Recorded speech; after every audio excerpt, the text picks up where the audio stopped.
Welcome, deep divers. Today, we're diving headfirst into something that seems simple but really isn't. HVAC repairs. Should you do it yourself or, call in the pros? We're talking heating, ventilation, air conditioning. These systems are like the unsung heroes of our daily comfort, right? Yeah. At home, at work, everywhere. Exactly. That cool air in summer, the heat in winter, even just the air quality we breathe, it all comes down to the HVAC. And when it breaks, ugh. It's not just annoying, it can really mess up your day or even your business's productivity. It turns comfort into, well, the opposite. And that's why it's not just a simple yes or no. It's complicated. We need to weigh things like cost versus cost, really. What you think you're saving versus what it might actually cost you. Okay. Then there's expertise, liability, big one, that safety, of course, and how all this affects the system's long-term health. Yeah, I've definitely been tempted to just look up a YouTube video and think, how hard can it be? So I'm really curious to unpack this and figure out where that line actually is. Our goal today is to give you the real facts so you can make a smart call for your own situation. Ready to dig in? Let's do it. Okay, so let's start with the case for doing it yourself or keeping it in-house if you're a business with maintenance staff. Right. This makes sense for some people, right? Maybe homeowners with some mechanical skills or places with a facilities team. We're talking minor stuff usually. Yeah, things like changing air filters, maybe cleaning the outdoor unit coils, resetting a trip breaker, stuff that's generally low risk, doesn't need super specialized tools. So what are the big pros here? I imagine cost is number one. Oh, absolutely. Cost savings are usually the main driver. You look at typical HVAC tech rates, maybe $75 to $150 an hour. Even a quick fix can easily hit $200 plus just for the visit. Wow. So if you train your own staff, or you can handle it yourself, you definitely cut down on paying those external contractor fees. That adds up fast. And then there's speed, right? Getting it fixed now. Yeah, the faster response time, huge benefit. Think about your AC dying on the hottest day of the year, or your heat going out midwinter. Yeah, waiting hours or even days for a technician is painful. Or costly if you're running a business. Lost productivity, unhappy customers. If your own team can jump on minor issues quickly, that's invaluable. It gets things back up and running much faster. Exactly. And this ties into preventative maintenance too, being proactive. How so? Well, regular in-house checks like swapping filters monthly, cleaning vents, these simple things really do extend the life of the equipment. Really? Just changing a filter makes that much difference. It can. There's data showing that replacing a dirty, clogged filter can cut your AC's energy use by like 5% to 15%. Saves energy, less strain on the system, it helps it last longer. That's pretty significant. And for businesses, there's maybe another angle, like upskilling the staff. That's a great point. Training your maintenance team on routine HVAC tasks, it doesn't just make operations smoother, it builds their skills, makes their jobs more valuable, maybe even boosts morale, kind of a win-win. Okay, so saving money, faster fixes, better maintenance, skilled staff. Oh, sounds pretty good. Makes you wonder why everyone doesn't just do it themselves. But here come the clouds, as they say. There are some serious downsides, some major cons to consider. Let's get into those. Where do we start? Safety. Safety is paramount, absolutely number one.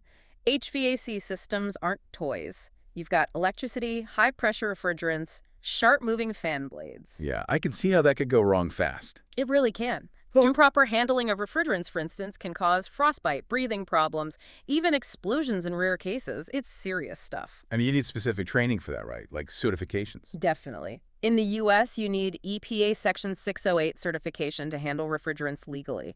Without proper training and certification, attempting certain repairs is just plain dangerous. For you, for your staff. Okay, so safety is huge. What else? You mentioned warranties earlier. Yes, warranty issues. This trips a lot of people up. Major manufacturers, think Carrier, Trane, folks like that. Their warranties often specify repairs must be done by licensed pros. So if I swap out a part myself, If you do work beyond basic stuff like filter changes and something goes wrong later, they could argue you voided the warranty. So a repair that should have been covered, now you're paying for a whole new unit out of pocket.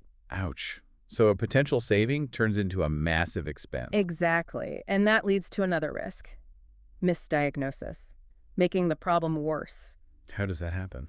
Well, HVAC systems are complex, interconnected. You might think you found the problem, replace a small part, like a capacitor. That little cylinder thing. Right, the thing that helps the motor start. But maybe you used the wrong spec capacitor or wired it slightly wrong. Or maybe the capacitor wasn't even the real issue. Uh-oh. Yeah, a small mistake can cascade, it can damage other components, lead to bigger failures. Studies have shown improper servicing is a major reason why HVAC systems fail prematurely.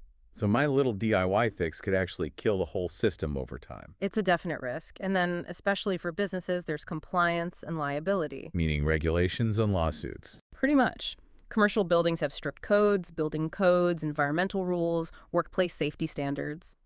Using uncertified staff for certain repairs, like refrigerant work, that can mean hefty fines. Okay. And imagine if an employee gets hurt doing a repair they weren't properly trained for. The liability for the employer can be huge. Lawsuits, workers' comp claims, damage to your reputation. It's significant. Wow. Okay, that list of cons is sobering. Safety, voiding warranties, making things worse, fines, liability. It really paints a clear picture of why sometimes you just have to call a pro. Exactly. Professional HVAC contractors bring that specialized knowledge, the right tools, the certifications. For anything beyond the basics, outsourcing is usually the safer, more reliable path. So when is it an absolute must call? What are the red lines? Okay, clear red lines. First, refrigerant leaks. Only certified techs can legally handle refrigerants, period. Got it. Second, electrical issues. Problems with wiring, breakers acting up, circuit board issues. That needs specialized electrical knowledge and safety training. Don't mess with that. Definitely not. Third, major component replacements. Things like blower motors, the compressor, which is like the engine of your AC evaporator, or condenser coils.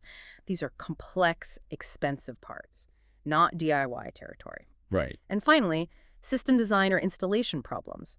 If you suspect issues like airflow isn't balanced, ducts are leaky, or the whole system might be the wrong size for your space, that needs a pro to diagnose and fix properly. Otherwise, you're just wasting energy and money forever. And speaking of wasting energy, professional service really impacts efficiency, doesn't it? Massively. Improper installation or service can slash your system's efficiency by up to 30%. Think about that hitting your energy bill every single month. 30%, that's huge. It is. So outsourcing isn't just about fixing breaks. It's about making sure the system runs as efficiently as possible, saving you money in the long run and keeping you comfortable. Okay, so we've got the DI in-house pros and cons and the clear cases for outsourcing. Is there a middle ground? There often is. And frequently, it's the smartest approach. We can call it a hybrid model. Hybrid. Okay, how does that work? Best of both worlds. Exactly. You leverage your in-house capabilities for the simple stuff and bring in the experts for the complex or high-risk tasks. So like my team or I could handle the filter changes, cleaning the vents, maybe keeping an eye on performance, the routine stuff. Precisely. The low-risk, regular maintenance tasks. That keeps things running smoothly day to day and can catch small issues early. And then? Then you rely on professional contractors for the big things. Annual tune-ups, seasonal inspections, think of it like a car checkup, and any repair involving refrigerants, major electrical work, or replacing core components. That sounds really practical, actually. You get the cost savings and speed on the easy stuff, but the safety, compliance, and expertise for the hard stuff. That's the goal. Minimize costs where you safely can, but ensure safety, compliance, and long-term reliability by using pros when needed. It balances risk and reward. So as we wrap this up, it really feels like there's no single right answer, is there? It's not just DIY or pro. Not at all. The decision truly hinges on, well, the specific repair needed, first off. Then, what training or skills do you or your team actually have? And finally, what's your tolerance for risk? Both safety risk and financial risk, like voiding a warranty. Okay, so recapping the big points. Sure, in-house or DIY is fine, even good for routine maintenance filters, cleaning, basic checks, very minor, low-risk fixes perhaps. But outsourcing is pretty much essential for anything with refrigerants, complex electrical work, or major parts covered by warranty. The risks are just too high otherwise. And the sweet spot might be that hybrid approach. Often, yes. It gives you cost control on the basics, but peace of mind, efficiency, and safety by using pros for the critical stuff. Best of both worlds, really. Yeah, that makes a lot of sense, because at the end of the day, your HVAC system is a big investment, right? It's about comfort, sure, but also efficiency and just, well, long-term value. Protecting that investment with the right mix of your own care and professional service seems like the smartest way to save money and stay comfortable for years. So the question for you, the listener, is, what does that right balance look like for your home or your business? Definitely something worth thinking about.